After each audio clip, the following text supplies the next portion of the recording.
Hey everyone, Diavolo here, and in today's video, we're going to be going over another of the most anticipated fights in all of JUJUTSU Kaisen. This here is the two fights that take place between the freaking monoliths of opposite strength in the series. A seemingly infinite amount of curse energy with the prodigy himself, Saturo Gojo, and his 6 eyes, versus the most feared man. Yes, just a man with no curse energy at all in the history of JUJUTSU Kaisen, that being the assassin, Toji Fushiguro. But just before we do get into the video, if you are new around here and want to watch similar explained content for a multitude of different series, then make sure to hit that subscribe button and also be sure to leave a like, as it really helps out with that whole YouTube algorithm. Plus, I'm only like 7k subs away from 100k now, so it'd be absolutely insane if we could reach that before the end of even like October. But anyway, enough of that, I need to give you all a slight bit of pretense around how we made it to this exact moment here with the Gojo versus Toji fight. So straight after the events with the Cursed Womb death painting arc in the anime, Gojo ends up having a little bit of a nana nap where he reminisces over his time in Jujutsu High 11 years earlier. By the way, if you do want to watch a full rundown of this arc and haven't already, I'll leave a link to my video down in the description below, but pretty much in short, the strongest duo, Big Geto and Gojo, are tasked with an extremely special mission, which is to transport something called the Star Plasma Vessel, who's actually a chick called Riko Amanai, but you know, like you can watch that video that I left in the description and get a better understanding of that, to Master Tengen so that he can merge into that person's body and maintain the hold that he has over Jujutsu High's concealment barriers and whatnot. But anyway, enough of that. So we actually start out on the final day, or day 3, of the Star Plasma Vessel escort mission, as the team finally reaches Tokyo Jujutsu High through the foothills of Mount Mushiro. They travel up a large set of stairs through several parallel torii gates. Then finally reaching the top of the staircase, Geto announces that they've now made it inside of the school's barrier, cementing their safety.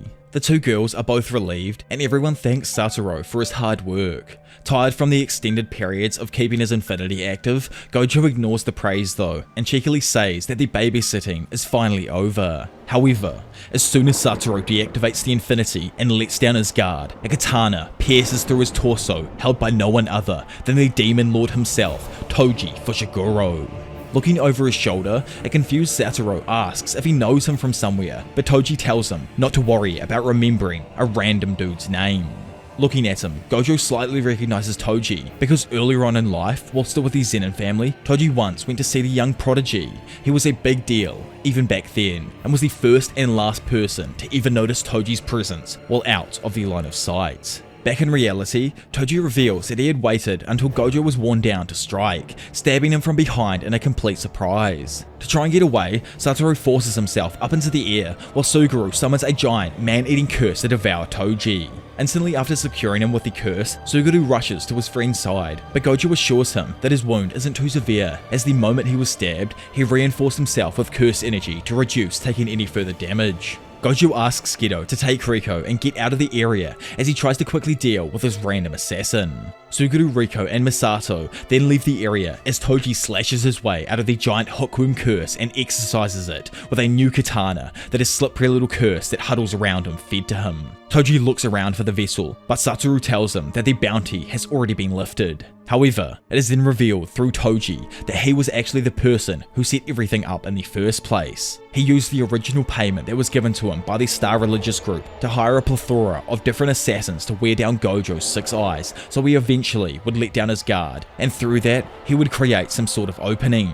Which is like so big brain. This is why Toji is the freaking GOAT. Yeah, he got cash money for doing the job, and he's already got money in the bank, but his ultimate goal is a personal achievement of taking down the height of curse energy so that he himself feels fulfilled. Like the dude is utterly a monster, only concerned with strength. Saturo understands Toji's plan and begins his offensive by generating a field of attraction behind his opponent using the illustrious curse technique Lapse Blue. However, Toji is incredibly fast and his reflexes are just utterly superior to the younger Gojo's. He's not only able to avoid the attack, but instantly covers enough ground to move from where he is to the roof behind Gojo. This makes Saturo realize that Toji has absolutely zero curse energy, meaning that he's using nothing but an innate physical prowess to fight. Toji switches out his curse tools and blitzes Saturo using a random jagged path too fast for anyone to even follow with the naked eye. Toji then gets in extremely close and goes to slice his opponent, yet Saturo manages to blast him back with blue, sending him shooting into a building. As Gojo advances, he recognizes that his opponent knows about the limitless technique and likely has a plan against it. Toji, who was in front of him, then vanishes from Gojo's sight into the nearby buildings, and due to the heavenly restriction, our big brain Six Eyes user can't sense him at all. Without any other choices left, Saturo decides to clear the entire area so that Toji can't hide, and again uses his curse technique, Lapse, maximum curse energy output, blue.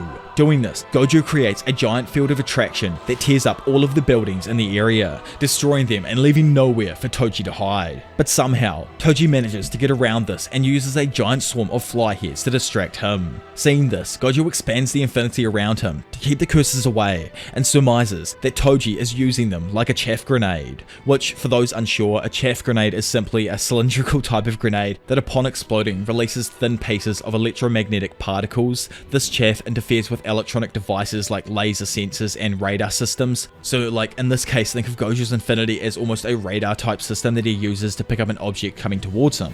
Because of this, Gojo is completely unable to locate his opponent and even considers the possibility that the sorcerer killer left to go after his main target. Due to this, he looks in the direction where Suguru and the others went, making a fatal error. In that moment, Toji instantly appears above him. Gojo notices in time, but his Six Eyes recognize the different type of curse energy flowing out of Toji's new curse tool.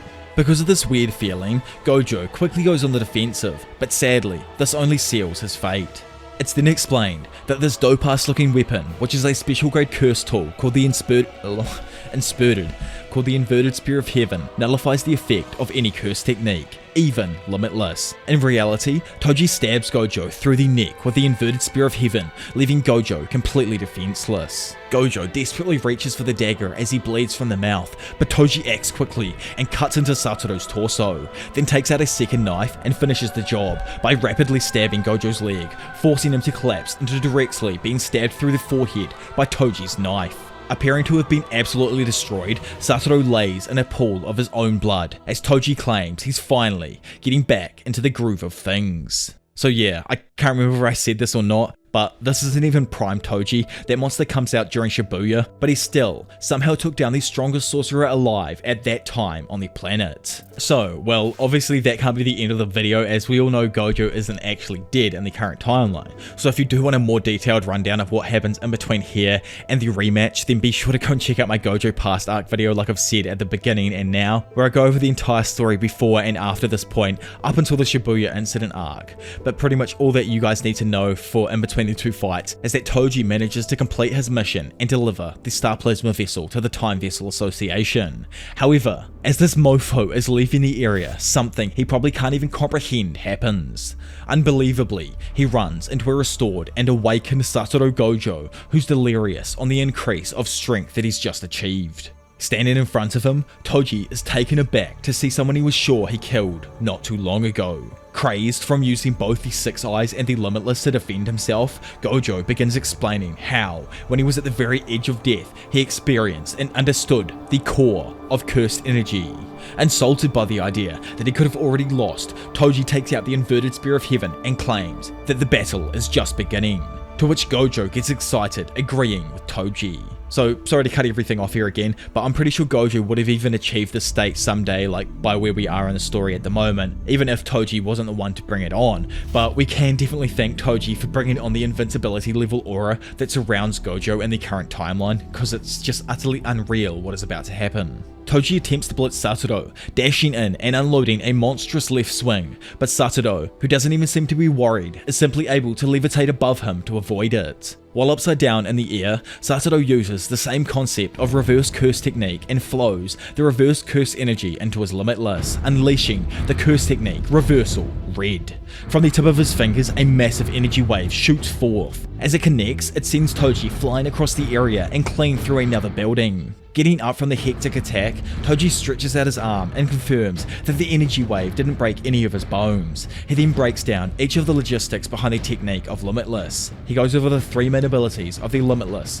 which he thinks are Infinity, Red, and Blue, and takes out a middle chain from his curse. He connects this chain to the end of the Inverted Spear of Heaven and believes the Infinity, Red, or Blue won't be an issue any longer with his added range. Toji comes up with a countermeasure for each, but there is still a heavy uneasiness resting on his shoulders that he can't seem to shake.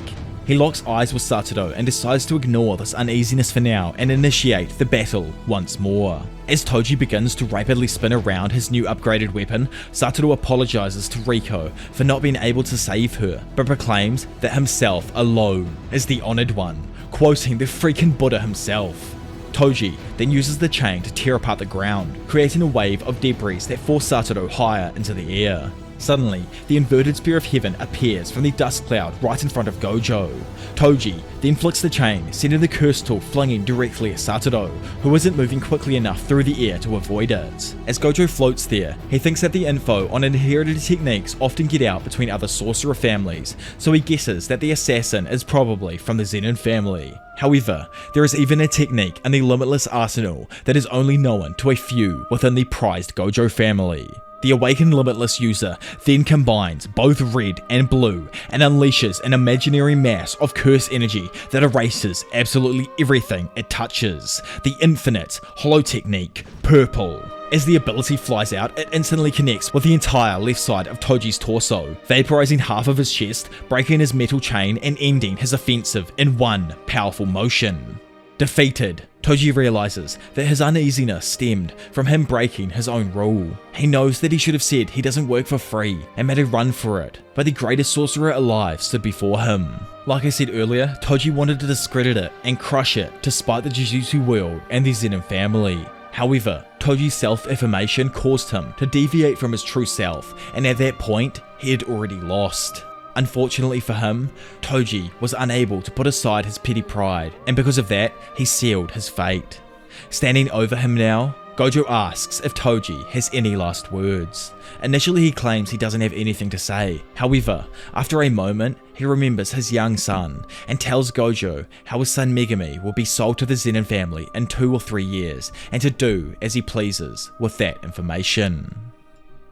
And, you know, obviously we know what Gojo did with that information, as Megumi is who he is currently in the story, with Fushiguro still being his last name. And obviously if you've read Shibuya arc as well, then you know, like throughout Shibuya, when they do finally meet father and son, and he hears that he's still got the last name Fushiguro, he's absolutely stoked. So stoked, in fact, that he ends up killing himself, which is, you know, absolutely insane. But obviously if you guys have enjoyed this video and want to watch more stuff just like it, especially the fights, where I go over like individual fights that I've done in the past, but kind of like re-edit them like I have here, and add a little bit more into the script and just kind of update them to the kind of level of editing and all that kind of jazz that I'm at right now. If you guys want more of that stuff, then let me know down in the description below, because this was a little bit of a shorter video and it kind of gives me a break in between making those super long, you know, like massive hour-and-a-half, 2-hour-long videos that I do for the bigger arcs of the anime. And it gives me time to like work on them in the background and still have a video come out, which I kind of like. It makes sense for the channel to try and, you know, like try and upload as much as I can in between things. But anyway, as I said, if you guys have enjoyed this video, then do make sure you hit that subscribe button if you are new around here, and also do make sure you hit that like button. We are only like 7 or like 6k away from 100k subs now, so that's freaking amazing, and I can't actually wait